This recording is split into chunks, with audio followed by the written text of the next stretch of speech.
All right, beautiful people. It is time to get started. So, welcome to the last presentation webinar that we have recorded over the last 2 weeks. This is the last one of 4.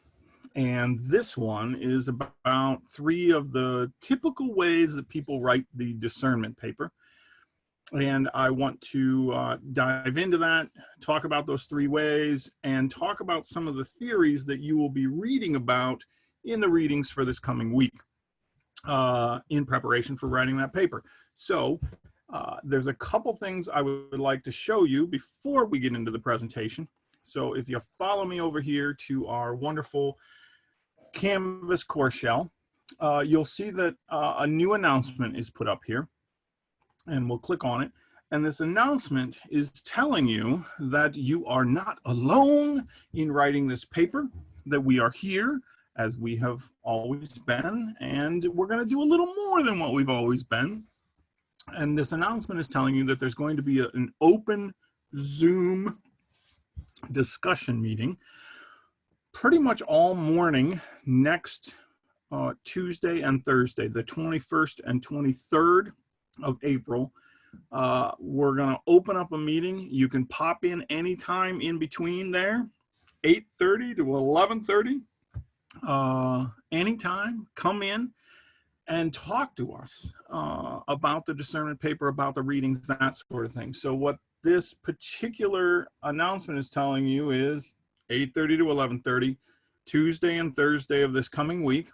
It does tell you right here that yes, the discernment paper is due in 2 weeks, and you got something to do this coming week, and I want to touch on that again.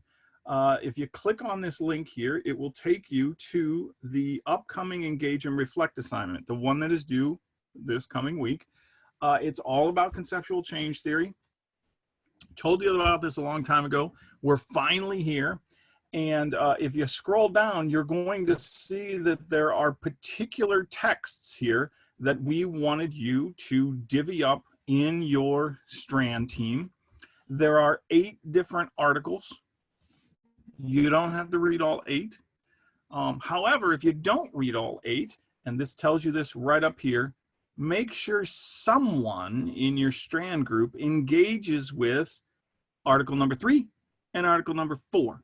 Okay, and if you come down here, article number 3 has this Posner and Strike and Houston and Gertz and all these folks. Okay, somebody in your group needs to engage with this, and somebody needs to engage with the Strike and Posner article number 4 here. Okay, please, these are 2 of the foundational arguments for conceptual change theory. They're not easy, but they got a lot of cool stuff in them. So make sure at least 2 of your people are engaging with those, and then split up any of the other ones. And you will do an engage piece. And here's what's going to be really important is you really need to give your strand team members really good engage pieces this week. If you have sloughed off in any way in the other ones prior to this one you got to do well, because everybody needs to use these articles, not just the one you read, but you need to use their articles in your paper, and they need to use your article in their paper, and so do some good work so that they can use some good stuff from your article in their paper, and vice versa. So make sure you do a nice job on these engage pieces for each other this coming week. Okay, so I'm going to go back up here to the home and to that announcement. Also next week, when you're getting together in your groups and you're talking about these particular articles about conceptual change theory, what we'll also be doing is opening up these open discussion Zoom meetings. Please stop in anytime between 8:30 and 11:30 on Tuesday or Thursday, and bring your questions, bring your topics, bring what you're thinking you might want to do in your discernment paper, and there'll be a couple of us there, and we'll try to address questions as they come up. If we've got 100 of you sitting there, we'll do our best to answer as many questions as we possibly can. If there's 1 or 2 of you there, we'll clearly have more time to talk to you. Okay, so please stop in so that we can, you know, help you out and kick you back into play. Okay. What we have found over the years is lots of people wait a little too long to start the paper, but when they do, or when we sit down with them and you've put some thought into it, most of the time what we do is go, yes, please, you have a great paper topic, run with that. Or it'll be like, that one, move that one over, but this right behind it, that one's a cool, write that. And it doesn't take too long. And then you have some confidence in writing your paper. So please stop in if you can and talk to us. We will not have any other agenda except whatever people bring to the table, okay? The other thing on this particular page here, this announcement, is reiterating that we have these videos. So I'm gonna click on the, oh, one last thing. Here's the link you can go to join the discussions next week. Actually, you click on this link, you'll register, and you can come to any of it Tuesday or Thursday. Just give us a little registration there and you're in, okay? But let's go to these videos. So we've been doing these webinars, and for some ungodly reason, I cannot go to that. So let me do it this way. We'll go into the assignments. And we'll go down here to the discernment paper, because this is where all the juice is, okay? If you scroll here, we did a webinar last Tuesday, and it was really about what's a concept. If you're gonna write a paper about conceptual change, you probably ought to know what a concept is, right? So we did that last week. Also last week, we did a presentation, a webinar about what's with these critters, right? We asked you to do something with critters at the very beginning of the semester, and we've asked you in each of your engaged pieces to think about the critters that particular reading is, you know, tickling in you, right? And so that whole webinar is about what are those critters about, how do they work, that sort of thing. If you go down here to webinar number 3, this is a walk through the assignment, the discernment paper assignment. It also talks about this paper template that's here and explains kind of how to write the paper, basically, okay? And then we come to webinar number 4, which is today. And it's basically about 3 different ways that people typically write this paper. I'll put that up here. I'll put a new Prezi up here. What you'll also see here is a webinar that was made, a couple weeks ago, about weaving these theories from the readings you're doing this coming week, weaving those into your paper, and some APA stuff, how to cite different works, citing yourself, that sort of thing. So that will all be updated later today when we get done with this webinar, okay? So I think we can move on. So now what I want to do is I want to dive into this really amazing Prezi that I've made for you. That's about how to do this paper, okay? So what we have here, I'll turn myself around a little bit. One of the things about this paper is it's daunting in the beginning. And I want to, over these webinars, is to try to ease you into it and to not make it that scary. And one of the ways I want to do that now is to talk about some of our assumptions when we're thinking about this paper, this assignment, your writing. What are our assumptions? And then getting into some of the theories that you're going to be reading about this week in Engage and Reflect number 9. And then focus in on these 3 kind of degrees of conceptual change. And here's what I kind of mean by that.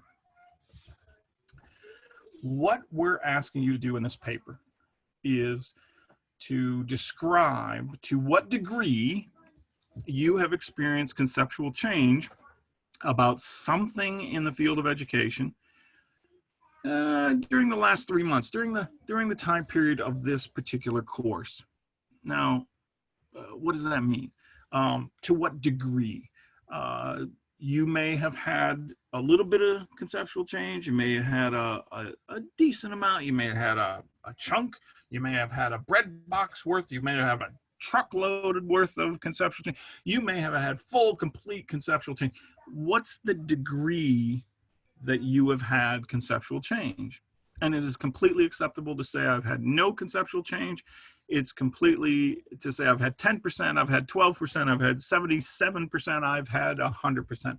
We don't care to what degree. We're interested in you being able to articulate your concepts and to what degree they have changed, what's happened to them. And we're doing this for a couple of reasons, to be honest with you. One, I want you to start being more reflective about your conceptual ecology. As an educator, your conceptual ecology matters because it will inform how you behave and treat students and how you think about everything you do as a human, but certainly as an educator. The other reason is because I believe that if you understand conceptual ecology and conceptual change, I think you will understand your students better. I think you will be able to understand what they're doing because you understand some of the critters that are running around in their heads, okay? So what we want you to do in this paper is to look at your concepts, look at what's happened to them, and write us a paper about to what degree you've had conceptual change. Now, yes, we want you writing about something within the field of education. I'm not sure in an education class that we want you to write about a conceptual change you've had about, you know, our wonderful United States, or about your mental health, or about your pandemic, right? I want you focused on something in the field of teaching, learning, pedagogy, that sort of thing. And I'd also like you to focus on changes that have occurred just in the last 3 months. During the time period of this class, that means I don't want you talking about a lifetime of change or a change that you made a year ago. I don't want you writing about things outside of the field of education. I want you focused on this stuff, okay? Now, yes, you can include things from outside of this class that have happened in the last 3 months. Yes, you can include some of the background to things that have happened in the last 3 months, but the focus should be on something in the last 3 months, okay? So as you can see, there are 4 assumptions that go into our thinking about this assignment. I want to share those with you so that you understand what we're thinking, okay?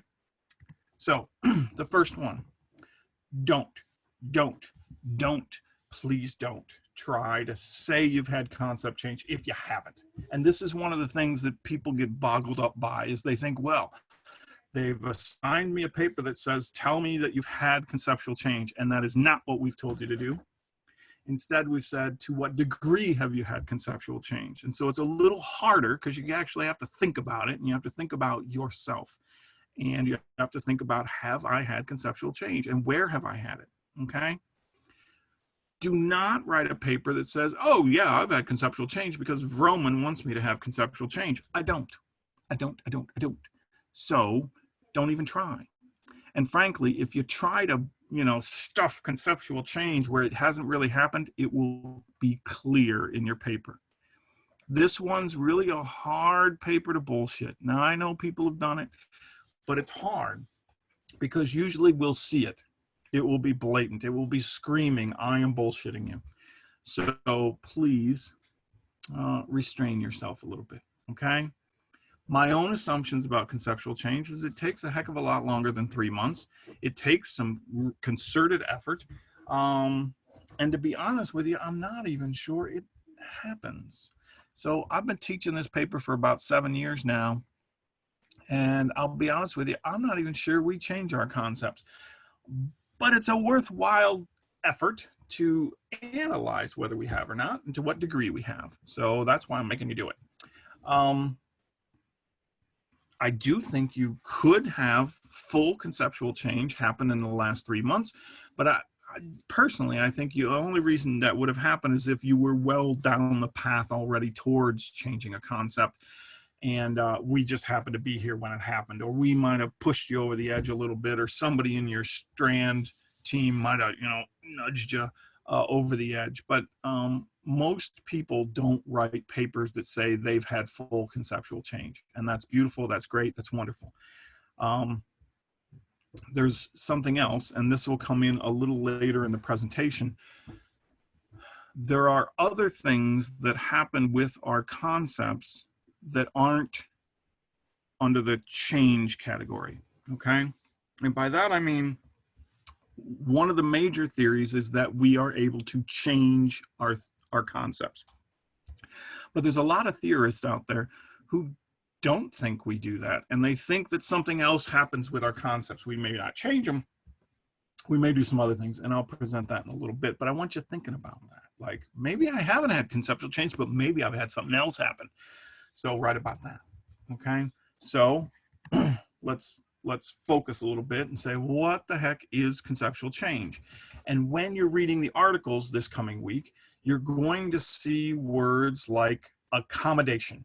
Accommodation is the term that the theorists tend to use, and what that's the same thing as conceptual change. That when you accommodate a new concept into your conceptual ecology, you are accommodating it. And what does that mean? Well, it means accommodation is when we replace or reorganize our current concepts because they're just not doing the job they should do. We've been thinking a certain way, and then something happens to us and we're like, that old way doesn't work.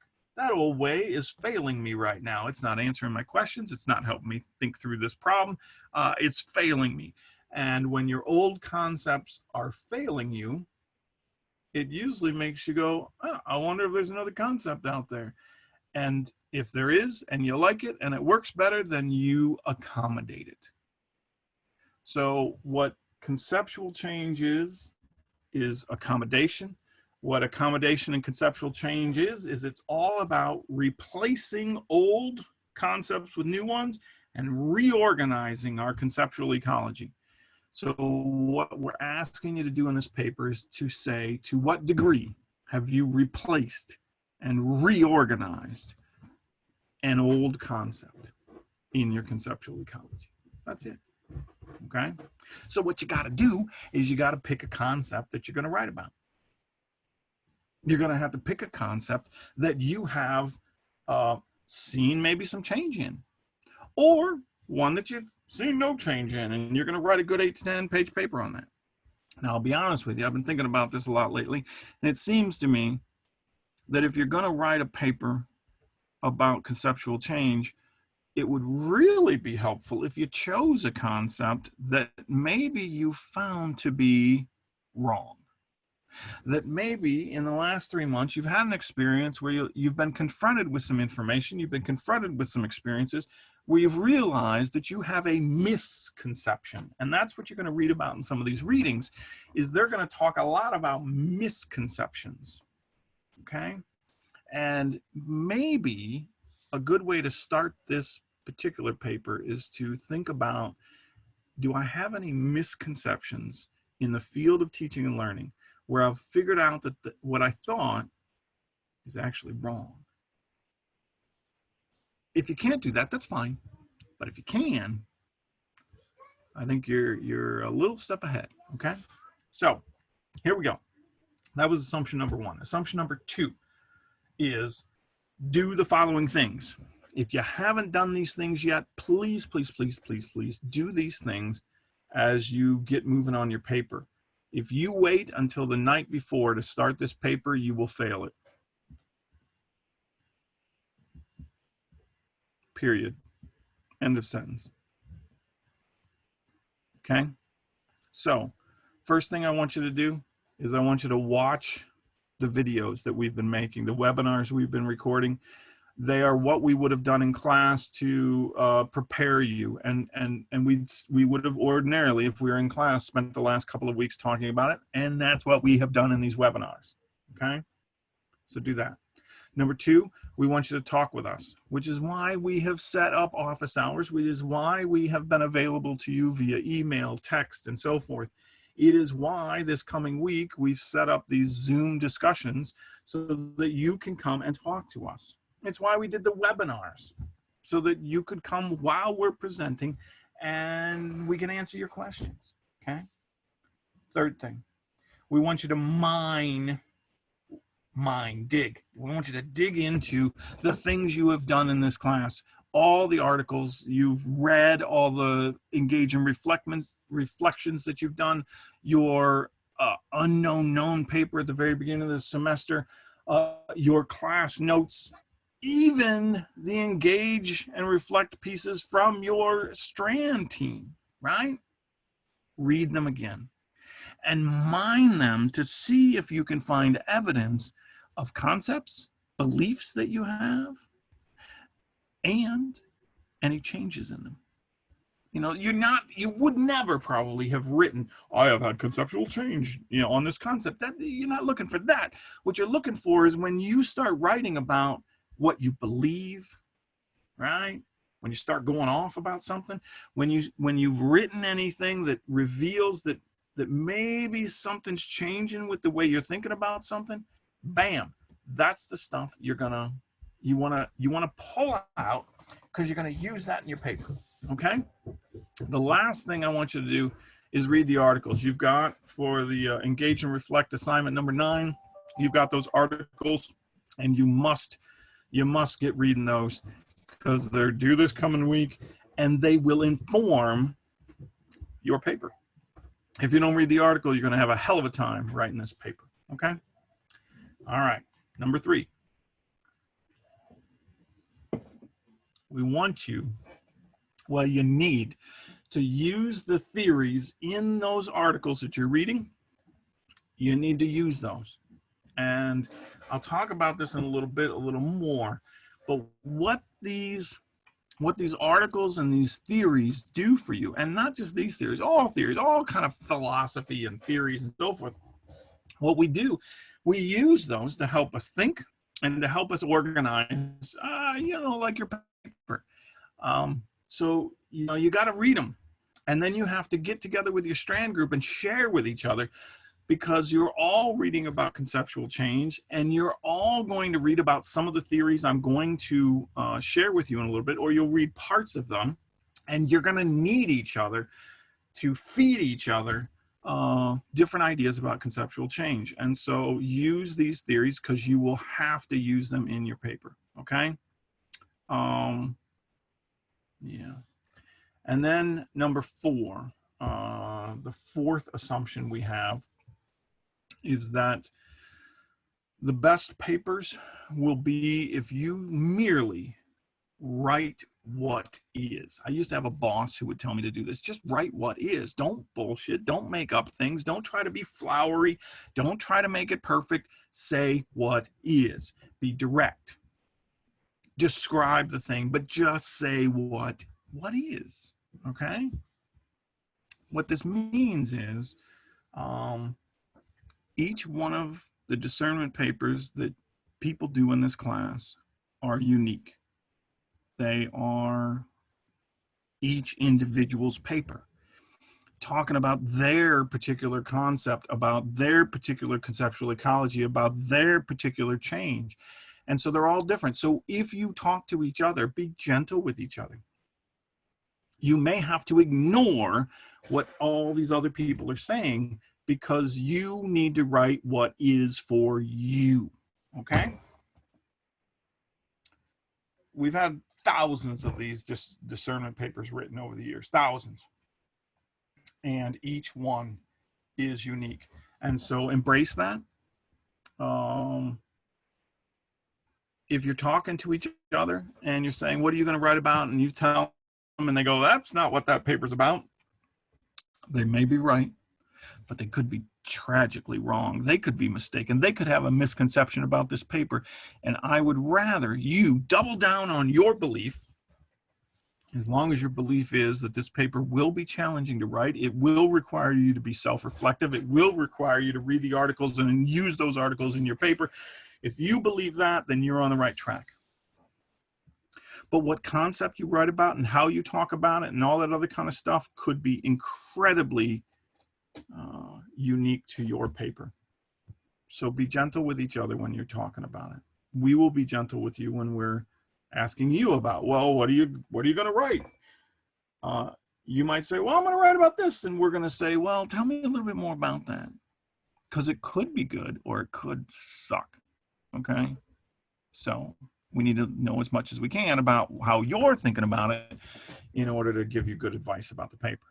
Now, having said that, there are many ways to write this paper, but over the thousands of papers that we've seen, we have seen three basic kinds of paper.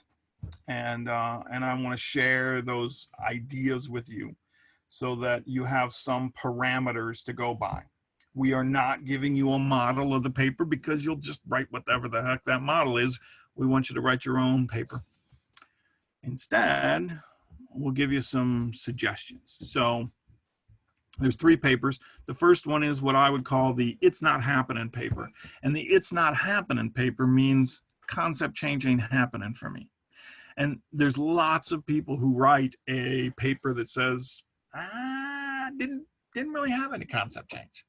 And that's great. You can get an A. Some of the best papers have been, I have not had concept change. That's completely fine. It's part of the reason we haven't called this paper the concept change paper, because we don't want you to force that issue. We don't want you to write a paper about concept change if you haven't had it. Instead, we want you to write about to what degree you've had concept change. And for some people, it's not happening for them. Great. The second kind of paper that's pretty common is I've had some degree of concept change, and I call that the I'm in the middle of something here, right? I'm in the middle of conceptual change. Now, in all honesty, what this comes from is my dad used to sit in the bathroom all the time and be reading a magazine or a book or whatever, and we'd knock on the door and he'd say, I'm in the middle of something here. Yeah, and we had to go potty too, but anyway, so if you're in the middle of something here, that means you've maybe had some progress towards changing a concept, but you haven't had full concept change. Great paper. Okay.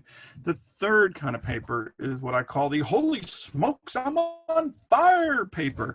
And that means you've had full concept change. Okay. These are very different papers. You can use the same theories that I'm going to present here in a second, or more. You can use ones that you got from the articles. I'm going to show you some of the ones from the articles, but you can use any of these theories to help you develop any one of these papers. Okay. And that's what this particular Prezi is going to try to help you do. Okay.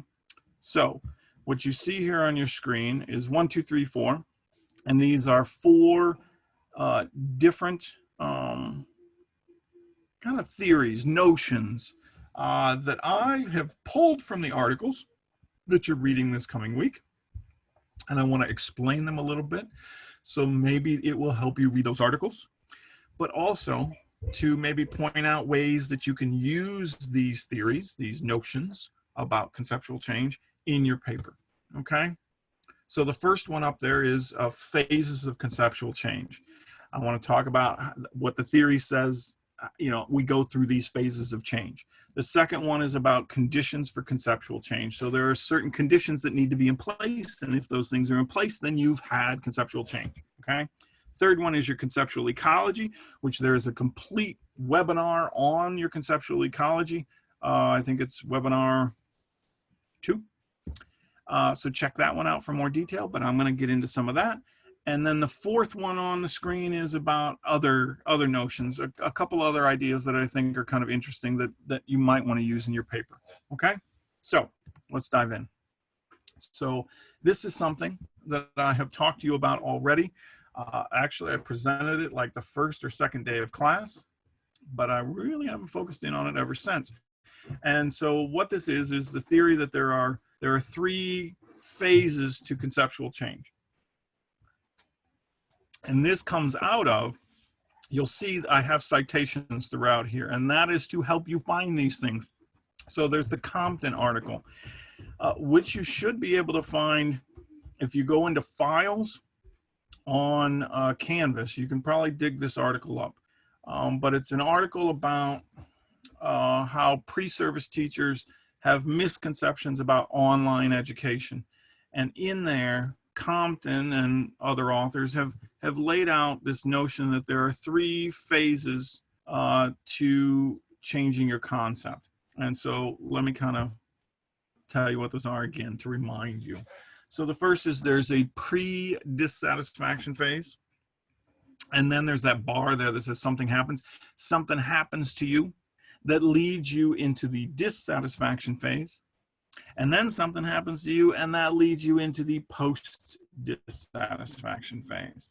And the way the theory goes is we are in a pre-dissatisfaction phase, which is merely a satisfaction phase. Pre-dissatisfaction, it's before you're dissatisfied. So if you're not dissatisfied, you're satisfied, right? So you're satisfied with the way you think about things. You're satisfied with the concept you have. You're satisfied with the critters that are in your head. You're satisfied. You're pre-dissatisfied, okay? You like how you think, right? It works for you. Well, then something happens. Maybe you read something. Maybe you talked to somebody. Maybe those dang news people said something to you, whatever. Something happened. You tripped, you fell, whatever, cracked your head open. I don't care, but something happened to you. And that led you to leave. Well, it led you to become dissatisfied with the way you were thinking about something. So you ended up in the dissatisfaction phase. And you're in the dissatisfaction phase as long as you're dissatisfied with your old concept. So something else needs to happen to you to lead you out of dissatisfaction and into a post-dissatisfaction phase. And post-dissatisfaction, after dissatisfaction, it's a new satisfaction phase.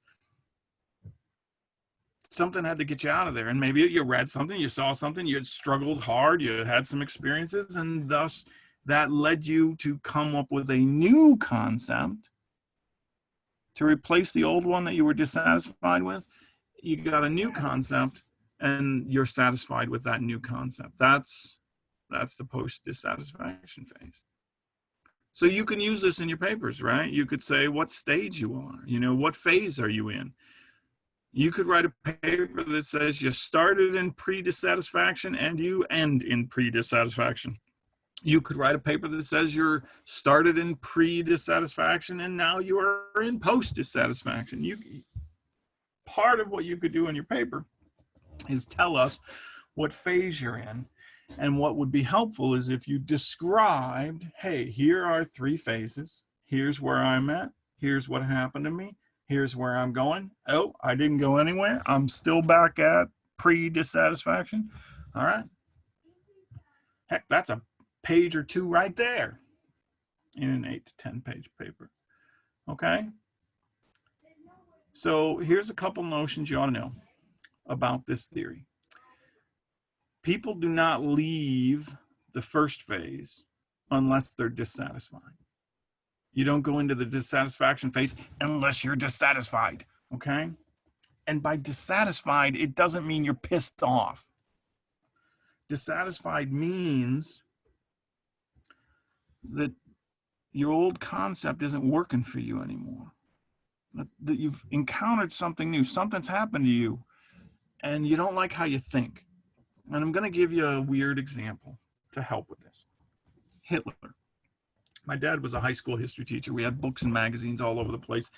And I remember, I think it was like a Time Life magazine, big, huge magazine, big pictures. And I remember seeing as a kid a picture of Hitler tossing a child into the air and catching the child. And another picture next to it was like kids all around Hitler, smiling, laughing, that sort of stuff. And I remember thinking at the time, well, that's not the Hitler I thought I knew, right? Like I thought I had a concept of Hitler that I was very satisfied with. I was in a pre-dissatisfaction phase with Hitler. I knew he was an evil rat bastard, right? But then this picture, these couple of pictures lodged in my brain and said, now there's a different sort of Hitler. What?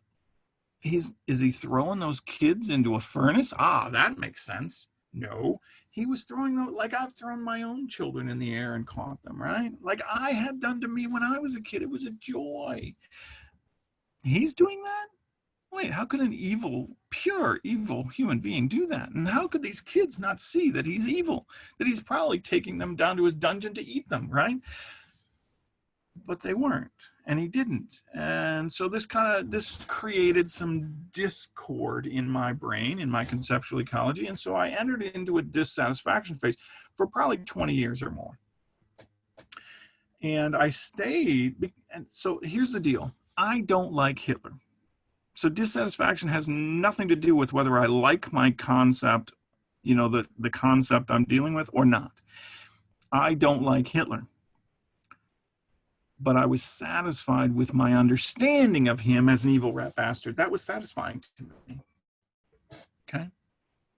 Until I saw this picture, and that made me, well, wait a minute, that my old concept doesn't explain how these pictures could exist. And then, years and years later, I've read some stuff, I've watched a lot of documentaries and things like that. I've studied this a little bit, and I came to read a book by Hannah Arendt about totalitarianism and the Eichmann trials, and basically I discovered that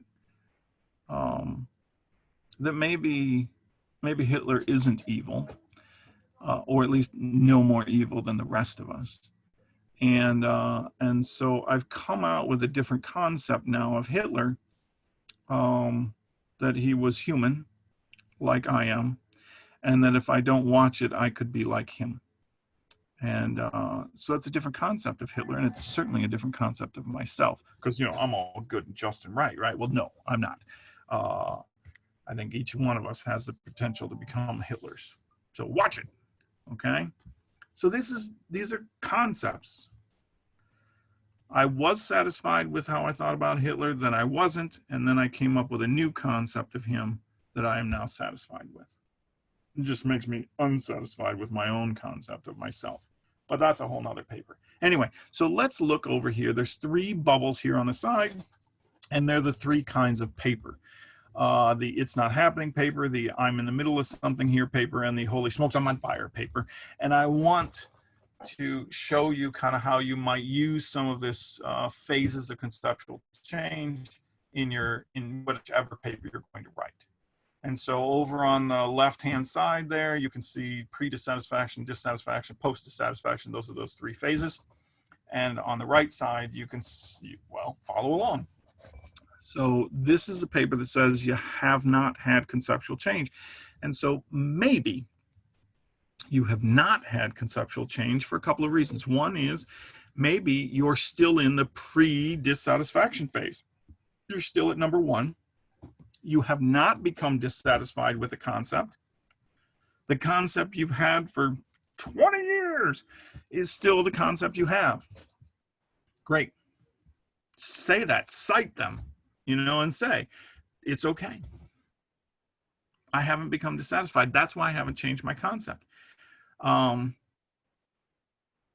Maybe you've got a kick-ass concept. Maybe you understood before I did about Hitler, right? Maybe you had a really good concept, and that's why it's working for you and why you haven't changed it, because it kicks ass, right? Great. It's a start to a good paper. Another option is you may have had something happen to you. You know that little bar that goes between pre-dissatisfaction and dissatisfaction? You may have entered into that where you've had some stuff happen to you. You've read a lot. You've had some interesting discussions with your Strand team members. Maybe you've come in and you've talked to me during office hours or whatever, and we've pushed you into something's happening to you, but it's not to the point that you've become dissatisfied with your old concept, and that's fantastic. That is great. but you haven't had concept change because you haven't become dissatisfied fully yet. Beautiful. Write that. Okay? But let's say you maybe feel like you have had some conceptual change, some, and here's a couple of options. One is you might still be in the pre-dissatisfaction phase. You maybe haven't left that pre-dissatisfaction phase. And you haven't become dissatisfied, but you've had a little bit of movement, a little bit of change. You've moved, say, from this side of pre-dissatisfaction to this side of pre-dissatisfaction. Now, over here is dissatisfaction, but you haven't gone outside of it yet. Or you came from the center area here, right about there, and now you're, a little closer to the edge over here. That's fine. You could write that paper, okay? Or let's say you've become dissatisfied, you've exited the pre-dissatisfaction phase, you've entered the dissatisfaction phase, but you haven't moved on to the third phase, right? So you've had some change. You've changed from pre-dissatisfaction to dissatisfaction. Great. But you're still dissatisfied and you haven't moved out. You haven't found a good concept to replace the old one, and you're not satisfied yet. So maybe you're kind of stuck in dissatisfaction right now. Well, great. That means you've had some conceptual change. So, you can use that in your paper. You can say that. You can describe that. You can describe, here's what my pre-dissatisfaction was like, what my concept was. You can describe what happened to you. And then you can say, now I'm just pissed off about how I think about this. And I'm reading stuff, I'm studying stuff, I'm doing the labor that maybe will be needed in order to change my concept, but I haven't come up with anything good yet. I'm still dissatisfied, okay? And I'll be honest with you, I spend most of my life in phase 2. I know things aren't right. I just don't know what to do about them, okay? Third option here is, let's say you've had full conceptual change, okay? And what this means is you have gone through all 3 phases, and you should show evidence of that. Show evidence of, here's what my pre-dissatisfaction concept was. Here's what got me into dissatisfaction and how that was. What was that like? And then what happened to you to get you out of that? What concept did you find that now you're post-dissatisfied with, that you're cool with now? Like, show evidence of those. Another way I think about it is, potentially you've had full conceptual change if you fulfilled the definition of conceptual change, or accommodation. I talked about it earlier, which is to replace and reorganize your current concepts. If you feel you have gone through the process of replacing, kicking out something, putting a new one in, or radically reorganizing your concepts, you could write a holy smokes, I'm on fire paper, okay? So that's good. So one thing you could do in your paper, and I'm not saying you could write a whole 8 to 10-page paper just using that one theory. There are other theories in these articles that you're reading that I think you'd use multiple ones of these, okay? So let's look at the second one about the conditions for conceptual change to happen. So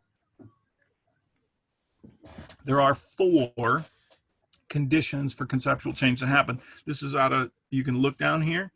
There's a nice citation there. Posner et al. Somebody is required to read that one, okay? But there are 4 conditions for conceptual change to happen. A lot of the articles you're going to read are going to talk about these. You got to have dissatisfaction.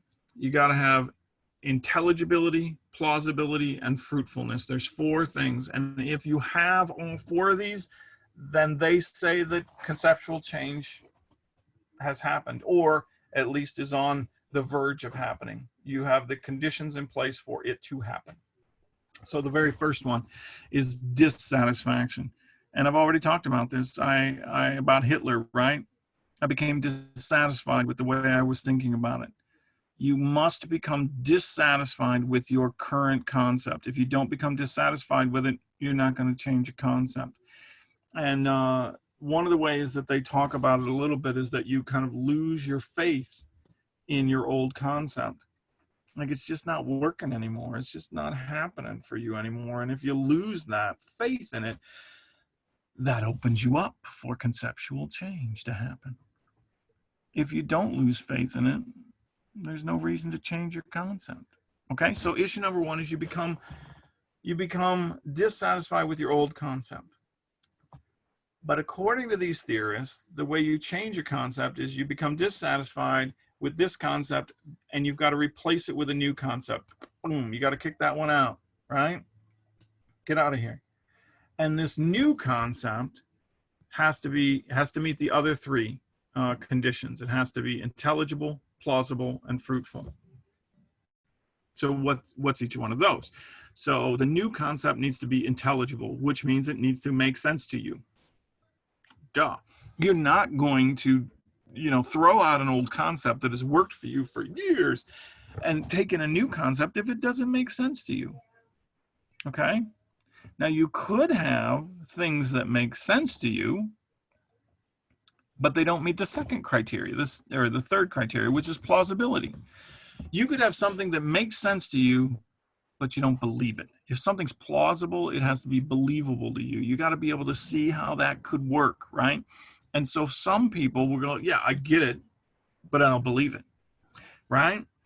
And so you could be dissatisfied with your old concept. You could have a new concept that's intelligible to you, but it's not plausible to you. But let's say it is. Let's say it's intelligible and it's plausible, but maybe it doesn't meet the fourth condition, and that's fruitfulness. Maybe it's not fruitful for you. And what's fruitful? It's full of fruit, right? It bears fruit. You can eat it, you can consume it, it nourishes you, it leads you to new insights and discoveries, it makes you think new thoughts, it has weird dreams or whatever. It does something to you to lead you to someplace else. And if it does that, if you got a new concept that's intelligible, and if it's plausible, and if it's fruitful for you, then you're more likely to take that concept and kick out the old one with it. And then you've got this new concept that meets all these things you need. And it answers your questions that the old concept didn't. It solves problems that the old concept didn't. It makes you happy. It makes you satisfied. Okay? So this is the theory. If you can meet all four criteria, you've had conceptual change. But let's say you're writing a paper that says, I haven't had conceptual change. So here's how you might use it. All you got to do is say, I haven't met all four criteria. You haven't had conceptual change because you haven't met all four conditions. Sorry, not criteria. Four conditions for conceptual change. Maybe you had dissatisfaction, but you didn't have the other three. Maybe you had dissatisfaction and intelligibility, but you didn't have the other two. Maybe you had dissatisfaction, intelligibility, and fruitfulness, but you didn't have, plausibility, right? Or maybe what's happened is you have encountered a crud ton of stuff that is intelligible, that is plausible, that is fruitful to you, but you don't have dissatisfaction. You may have encountered a whole bunch of cool stuff, but it hasn't led you to be dissatisfied with your old concept. You might have taken a whole bunch of new stuff in to your conceptual ecology, but it's not stuff that led you to doubt or hate on any of your old concepts. Great. You haven't had conceptual change, but you sure as heck added a whole bunch of stuff into your conceptual ecology. Bravo, right? The other option is that you've become dissatisfied with your concept, your current concepts, but you haven't found a new concept that meets the other criteria. You haven't found a new concept that's intelligible, plausible, and fruitful. And thus you haven't had conceptual. That's all you got to say in the paper. I mean, that's not all you got to say, but that's kind of your argument in the paper. I haven't had conceptual change because I haven't met all four conditions for conceptual change to happen. Okay. Now there's this other weird idea that comes out of the Rough article that I think is kind of interesting. And what they say there is they talk about pre-instructional concepts and instructional concepts. So pre-instructional concepts are like concepts you developed on your own in childhood from experiences, right? And then instructional concepts are ones that you get in school, that you get in academia and higher education, in college, where you've been taught new concepts. You've been taught, here's how we understand the world, right? But you already had pre-instructional concepts in there. You already had pre-instructional concepts about how to teach, how to learn, how to interact with students. And then you come here and we give you these instructional concepts, right? Maybe where you're at is that you have pre-instructional concepts that have not been changed by instructional concepts yet. So the stuff we've been teaching you in this class, maybe they haven't been strong enough yet to knock out your pre-instructional concepts. Great, say that. I mean, if that works for you, if it fits your situation, then say that, okay? And cite rough, right? Go find the article, look in page 2 to 5, find where they're talking about this pre-instructional, instructional stuff. Maybe take a quote out, bam, put it in your paper. It's another paragraph or two, okay? All right. So what about if you feel that you have had some degree of conceptual change? Well, same kind of argument as the no conceptual change one is you've met some of the conditions for conceptual change, but not all of them. You've met 2 or 3 out of the 4. You've met 1 out of the 4, but maybe not all 4. And that would be your argument for why you've had some degree of conceptual change. And then you would write your paper. You'd say, okay, so I have had dissatisfaction. Write a page 2 about that. And then you could say, I've encountered some intelligible stuff. Write about that. Plausible stuff. Great. Write about that.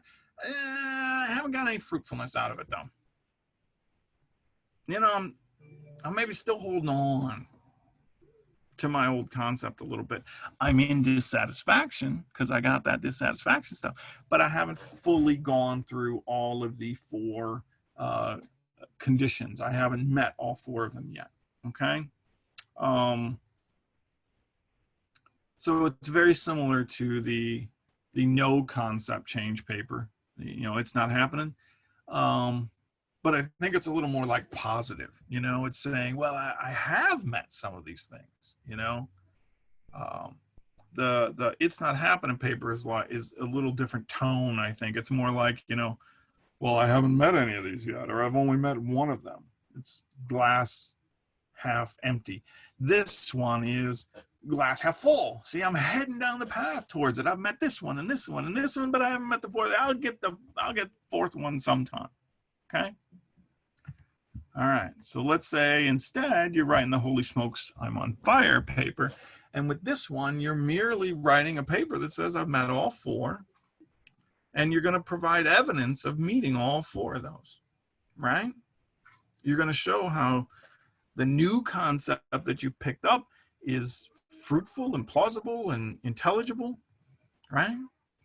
In any of these 3 kinds of papers, if you're going to use this particular theory, what you need to do is you need to quote what dissatisfaction means, what intelligibility means, what plausibility means, what fruitfulness means. Like, pull that from the articles, right?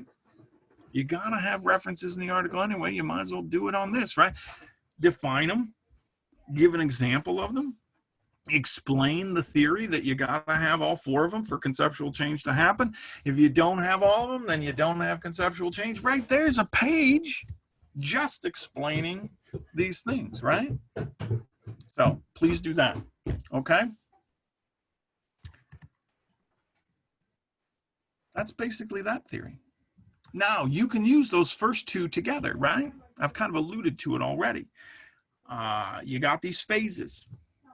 And you're in one phase as opposed to another phase, potentially because you've only got dissatisfaction, or you've got plausibility, fruitfulness, and so forth, and that's moved you but you don't have dissatisfaction. Like, you can use these two theories together, okay? So let's look at the third one, and this is about conceptual ecology.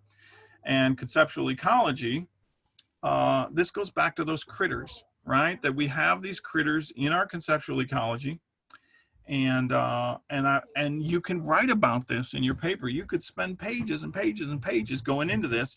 So let me kind of help you out with how to do that. The first thing to know is that your conceptual ecology, and I got a citation right here, right? It's from Strike and Posner's article, and it talks about what your conceptual ecology is. It's an inventory of cognitive artifacts. You know, like, I don't know, you go out like you're an archaeologist and you dig up artifacts, right? Well, it's the same thing in your mind. You've got these cognitive artifacts, these critters. Maybe they're old dead critters. You got, you know, maybe they're you know, they're petrified at this point or whatever. Anyways, they're in your conceptual ecology, and they're things like we've talked about: anomalies, past experiences, epistemological commitments, and so forth. I'll show you that list in a second. But that's what your conceptual ecology is there's all kinds of things running around in your brain. And there's an inventory of them.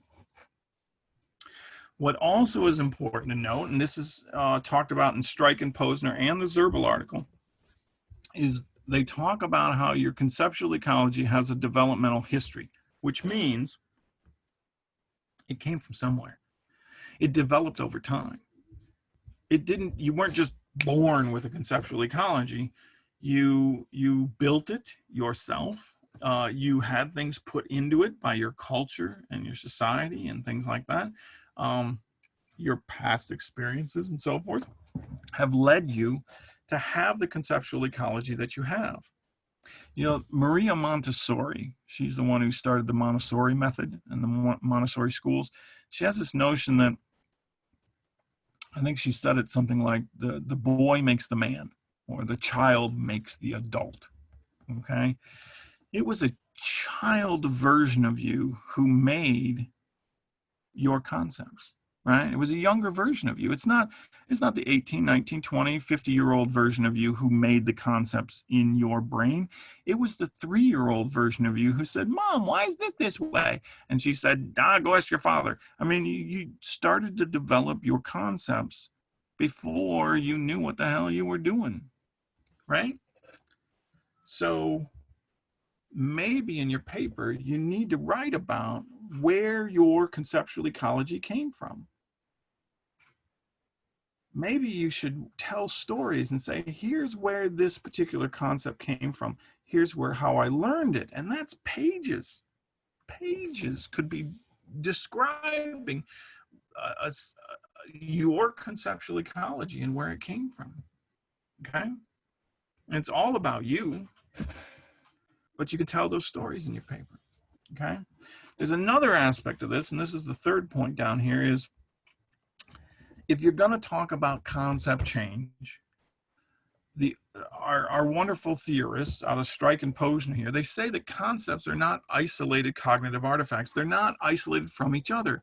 And that if you're going to reappraise one concept, and if you're potentially going to change this concept, you're probably going to reappraise a lot of other concepts in the process.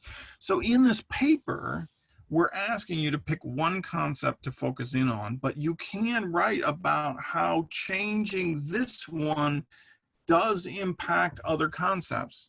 And I think once you start getting into this paper and start writing it, you're going to find that to be true. You're going to write about one thing, and it's going to bump up against other concepts that you have. And so it's not easy to change a concept, because changing one concept does have a domino effect on other concepts. Okay, so you might want to think about that while you're writing this paper. So let's say you're thinking about, you know, I haven't had any concept change. So if you look over here on the left side, you got a list of the critters. This is on the handout. This was discussed in webinar number 2. So here's a list of critters that are running around in your conceptual ecology. And some of the theorists say that maybe the reason you haven't had conceptual change, if you haven't, is because you are resistant to conceptual change, that you don't want to change. I'm not changing. You can't make me. You're a stubborn little turd, right? Maybe that's the truth. Well, say it. Quote Posner, right? Page 223, bam. Or maybe it's not you, but maybe you can identify concepts, critters that are running around in your conceptual ecology, which are resistant to change. For example, some people think about, online schooling or homeschooling as not really schooling, right? That it's substandard, that it's not real, right? They have a concept of what schooling is, and these other kinds of schoolings don't fit their concept. They have a concept that is resistant to seeing homeschooling as real schooling or online schooling as real schooling. You have sometimes, it's not you being stubborn, sometimes you have critters that are stubborn and resistant to other critters. So what you could do in this paper is say, I have not had conceptual change about this one particular concept, and you could go into detail about where did that concept come from, describe its developmental history, and then you could say, yeah, I've learned some things, but you know what? This concept is resistant to learning those things. I feel that I'm resistant to those things, right? Or my concepts are. Another notion that I kind of liked, and this is out of the Rough article, is that sometimes we have concepts that are tenacious. I love that word. That you have a tenacious concept, that it's strong. The force is strong with this one, and it will resist changing other concepts, right? So another way of maybe using these particular critters in your paper is that you think, well, I have had some degree of conceptual change. I'm in the middle of something. And so maybe you've had conceptual change because you have concepts in your conceptual ecology that are welcoming to new concepts. And so describe that. Spend some time in your paper saying, here, this is my conceptual ecology. So when this new concept came to me, I was open to it. I accepted it. Or, I thought over it for a while, but then, my concepts were open to it. Okay? And so that's one option. Another option is that while you may have some openness to concepts, you also might have these other concepts that are closed off to it. So what you could do in the paper is say, my conceptual ecology is kind of messed up, as if all of us aren't. And you could say, here's the stuff that's welcoming and here's the stuff that's attacking it. And that's why I'm still in dissatisfaction phase. I haven't come out with a new concept yet because I've got this complex conceptual ecology. And so, yeah, you're talking about this particular concept in the middle, but you're going to have to talk about that conceptual ecology that is surrounding it. And that's why you haven't gone fully through with conceptual change, because you still got some of this stuff fighting against the new concept.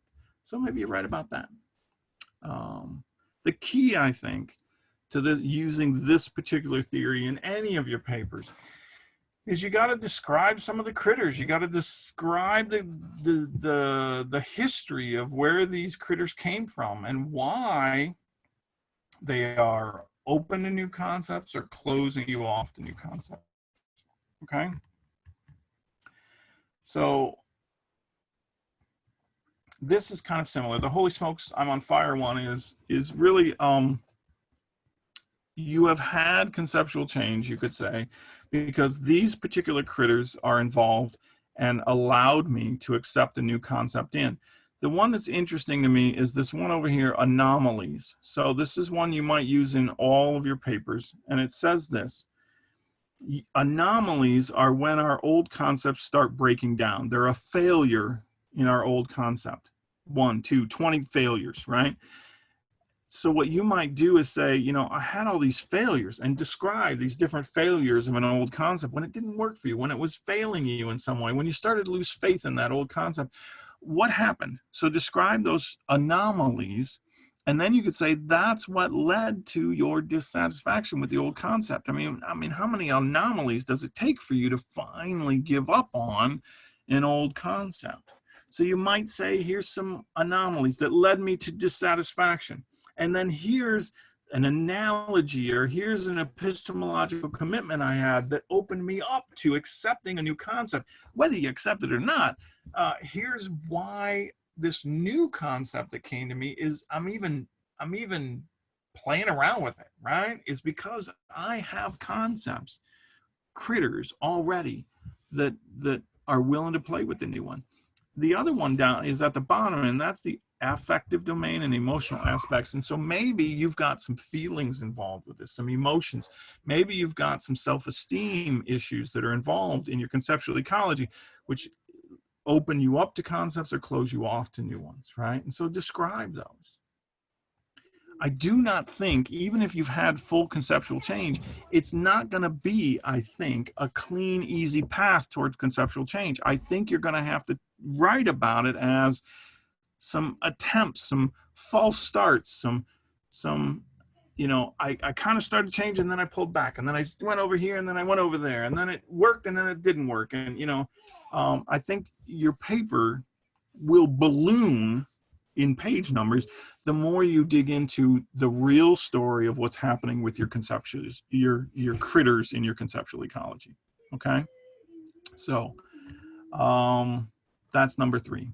And then we get to number 4, and this is just a couple other notions that that are in the readings that I think are kind of interesting, that might help you think about your paper. Okay, so let me kind of hone in on these. Let's see here. Here you go. So there's this notion that it's not easy to change your concept. There's a notion that, you know, if you change one concept, it requires that you change other concepts. And if you have to change a concept, that there's a cost. And this is in Strike and Posner, that there's a cost to be paid. And so maybe you need to make an argument for the reason you haven't had conceptual change is because you're not willing to pay the cost of changing a concept. That maybe you're dissatisfied, that maybe you're heading down the path towards changing a concept, but then you realize, God dang it, if I change a concept, it means I got to change this other stuff, and I'm just not willing to do that right now, right? And you know, I could see some people saying, you know what, I was heading in the right direction, and then this pandemic thing came, and I'm just not willing to pay the cost right now because I'm paying other ways, right? I can totally get that kind of an argument in this paper, okay? Second thing here is maybe you're what they call a novice learner.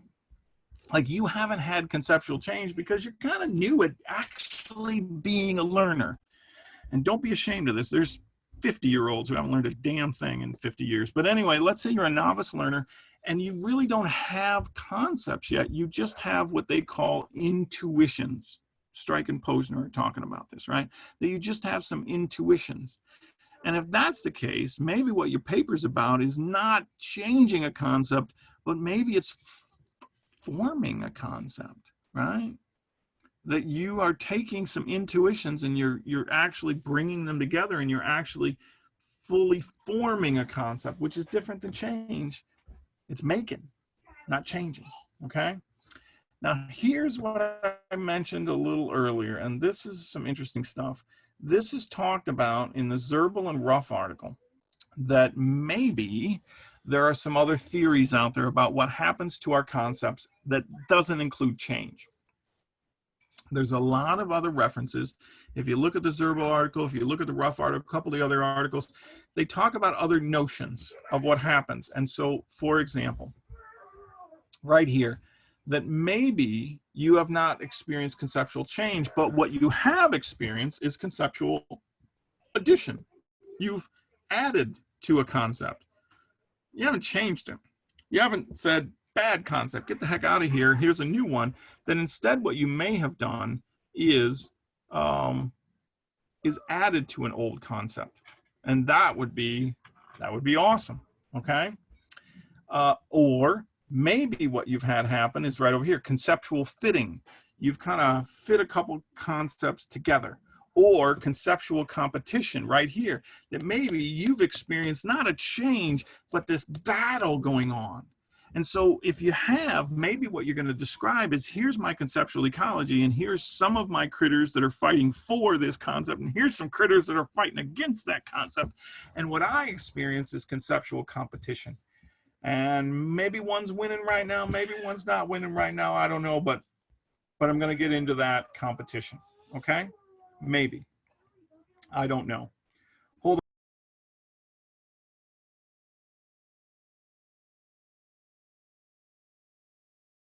on. So there's a lot of other ideas in here that you might want to look at that are not about conceptual change, okay? That would be awesome. And then there's one more idea down here at the bottom that I think is kind of interesting that you might find useful. And it's this idea that we borrow our concepts, and only after a while do we learn how to own them.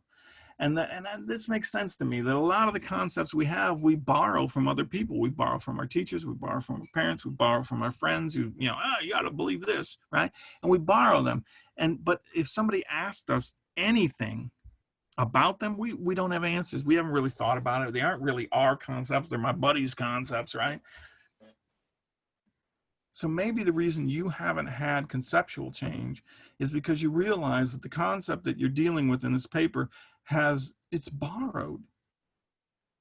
You haven't owned it. It's not yours. You're not changing. You've borrowed it. And maybe that's a good thing. Maybe it's a bad thing. Maybe it's a good thing that you are now realizing this is borrowed, and what's happened is I've started to own it. Or you borrowed it and you're realizing it's borrowed, and dang it, I'm seeing some anomalies in it. I'm seeing some problems with it. I'm thinking I'm going to change it. I'm starting to become dissatisfied with it, right? So maybe that's how you're going to write about it. And this is with the other papers as well, right? Maybe when we start digging into these other papers, it's very similar. Maybe the reason you've started to have conceptual change is because, well, maybe you're willing to pay some of the cost. Maybe the cost isn't that great for you.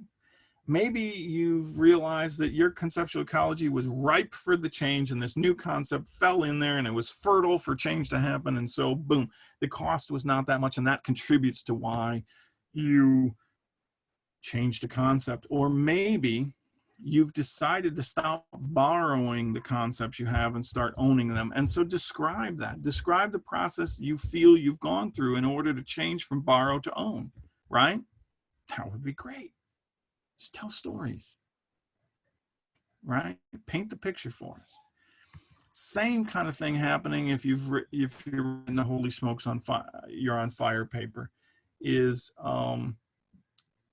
that, you know, you paid the cost to do it, and how did you do that? Why did you pay the cost? You know, some of you might be writing a paper where you're describing a very difficult conceptual change path that you've been on and a process that you've been in. Well, why were you willing to pay it? You know, was there a cost, and was it costly, and why did you do that, right?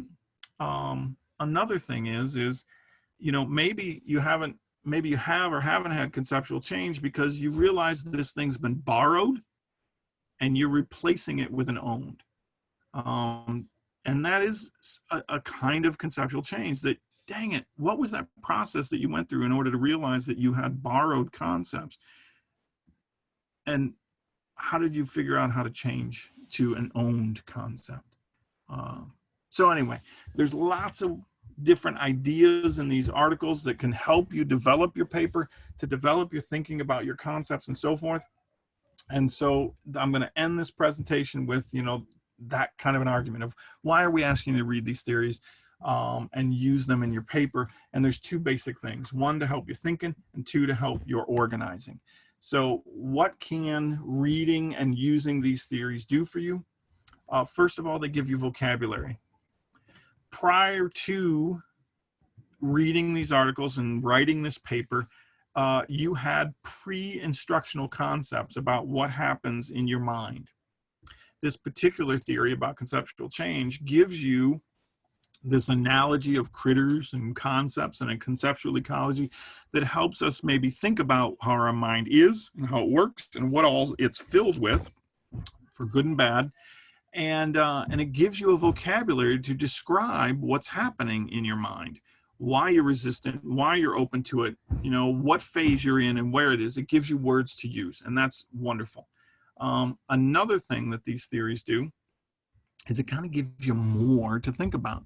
So, for example, you might be in the dissatisfaction phase, and you might understand being pissed off about how you're thinking about something. But this gives you the whole process: pre-dissatisfaction, something happens to you; dissatisfaction, something happens to you; post-dissatisfaction. You may just know, because your own visceral emotional state, you may understand dissatisfaction. But what this theory does is give you more to think about, more to articulate, more, right? The other thing I think that these theories can do is they should lead you to wonder about whether you believe this stuff or not. Like, do you believe conceptual change theory exists? Do you think we change our concepts? Is conceptual change theory intelligible to you, plausible to you, and fruitful to you? And I'll be honest with you, it's intelligible to me, and it's incredibly fruitful to me, but it's not plausible to me, not fully. I genuinely have an issue of believing that we change our concepts. And the reason is because my past experiences, my personal experiences, I have studied stuff for decades, literally, and I still have the old concepts that their evil little nasty heads pop up when I don't want them, when I know better than them, when I should not have those concepts in my brain anymore, but they're still there. I think conceptual change theory is incredibly fruitful for me in my personal relationships, in my academic relationships, in my thinking and processing and understanding of things. It's incredibly fruitful. But I don't know as we change our concepts. That's me. The other thing that you can use these theories to do is to, like I'm saying, tell you what else you need to write about. So, for example, if you know that there are 3 phases, then write about all 3 phases in your paper. They don't have to be equal, right? Like, if you're in the pre-dissatisfaction phase, you're going to probably write a lot of your paper about that phase, but you ought to write a paragraph or 2 about the other phases. So, kind of in a way, these theories help you fill up pages of a paper, right? Another thing is let's say you're writing your paper and you get to like page, 8 or 4, and you're like, crap, I need to come up with some more content for this paper. I've written all I got. Well, go back to the theories and say, all right, maybe I'm going to bring that ownership idea in. Well, that'll get me a couple more paragraphs. And maybe I'm going to bring in, another critter.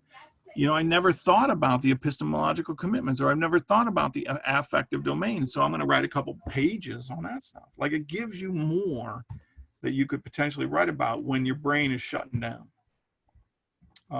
The other part that it does is it gives you some headings for your paper. Like the theory, you can organize your paper here. I'm going to talk about dissatisfaction. I'm going to talk about intelligibility. I'm going to talk about plausibility. I'm going to talk about fruitfulness. Right there, you got 4 subheadings. You got to put a paragraph for 10 in each one of those, and boom, your paper is structured. So the glorious thing about using theories is it helps you think more and it helps you write more. All right.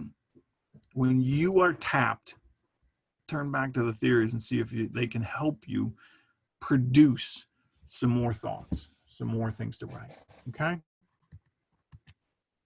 Having said that, that is some key theories and how to use them in your paper. I hope this has been helpful. If you have questions, come join us in the open Zoom discussions this coming week. and enjoy. Have a good time with the paper, and good luck out there. Okay? Right on. Oh, don't do drugs.